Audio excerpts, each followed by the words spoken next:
provision coverage ratio, we must try to understand what is this ratio.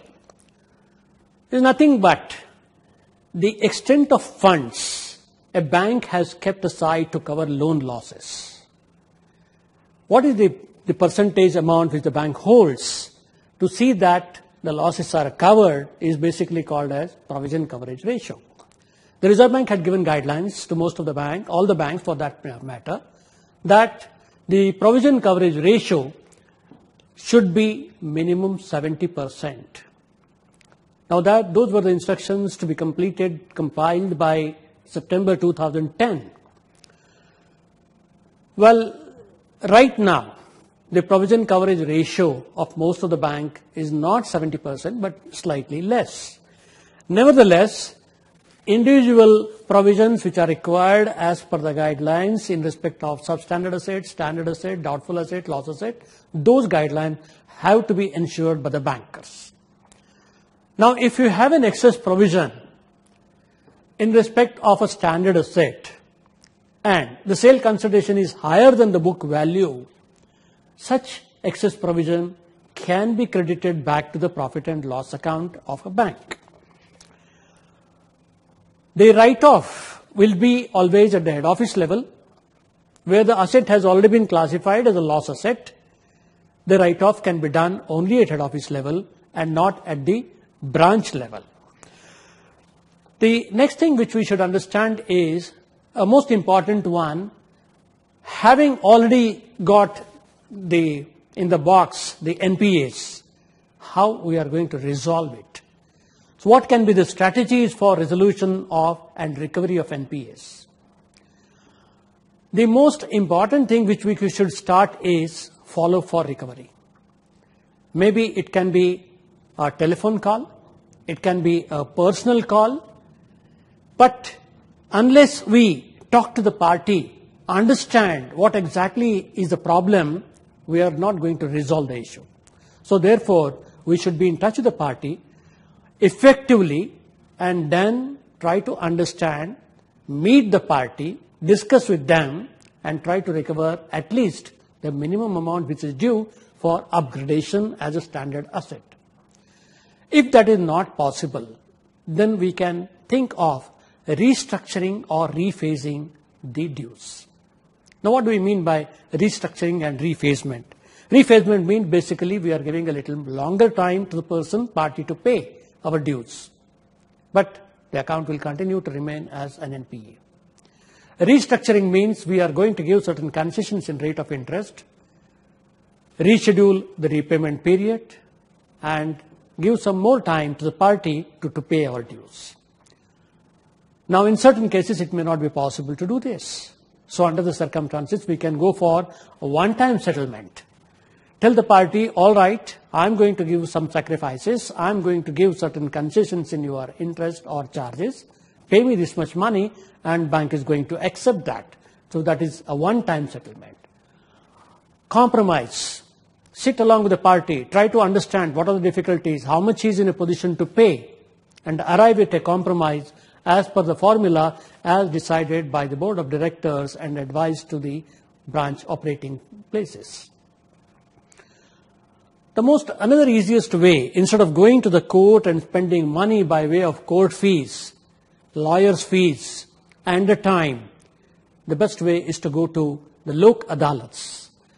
Lok Adalats have been specifically established with a view that it's an easy solution. No court fees are required to be paid there. And ultimately, if a case is decided, the banker is going to get a decree, which even otherwise, by going to court, you are going to get a decree in your hand. So this is one of the methodologies. The Lok Adalats have the authority to take up cases up to 20 lakhs of rupees. But the Reserve Bank of India circular says that the bankers can take the cases of NPAs up to 10 lakhs of rupees. Now, going to court involves money as well as time. So with a view to help the bankers in quick resolution of NPAs, the Government of India has passed an act called as Surface Act.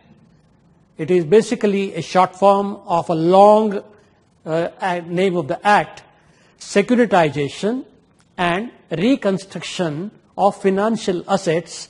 The next methodology by which the NPAs can be recovered is action through SARFAESI Act. It's a short form of the long name of this act. The SARFAESI Act stands for Securitization and Reconstruction of Financial Assets and Enforcement of Security Interest Act.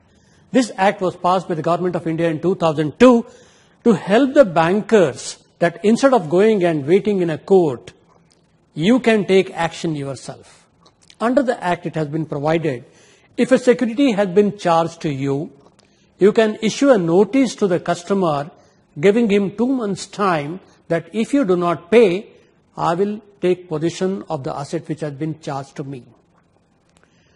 After giving the notice, if the borrower does not respond or does not pay, we can give one more notice of 30 days informing him that the bank has assessed the value of the property and it is going to auction the property on a specified date.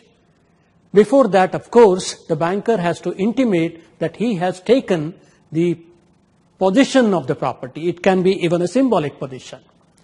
So once this is done, after auction is done, the bank will be in a position to recover the money. So this is one easiest way that the banker can recover the money by issuance of a notice, conducting an auction, and thereafter recover the money. If the borrower does not respond, or if he does not vacate the property, there is a provision in the SARFAESI Act that the banker can approach the district magistrate, basically a collector of the district, requesting him to pass an order to evict the person who is staying in that particular house. After getting this, the banker can evict him. He will get a vacant possession of the property, and then he can definitely sell it and recover its money. The next option before the banker is sale of NPAs to other banks or asset reconstruction companies. He will definitely recover some portion of the NPA. Where the asset has not been charged or there are some difficulties, there is again a provision for filing a suit in a court of law. In respect of accounts where the amount is more than 10 lakhs of rupees, a case can be filed in a debt recovery tribunal which have been established specifically for recovery of bank's debts. And finally, of course, a writing of the outstanding so that the NPA figure comes down. So this way, the strategies for resolution and recovery of NPAs, we can definitely take help of these recoveries and try to bring down the NPA level of the banks. In conclusion, what is most important is that the banker should ensure that as far as possible, the NPA level is kept low by adopting a suitable strategy. Why the important is selection of right borrowers, viable economic activity, adequate finance, timely disbursement, ensuring end use of funds, and timely recovery of loans is one way by which the NPA levels can be brought down and ultimately the image of the bank can be improved.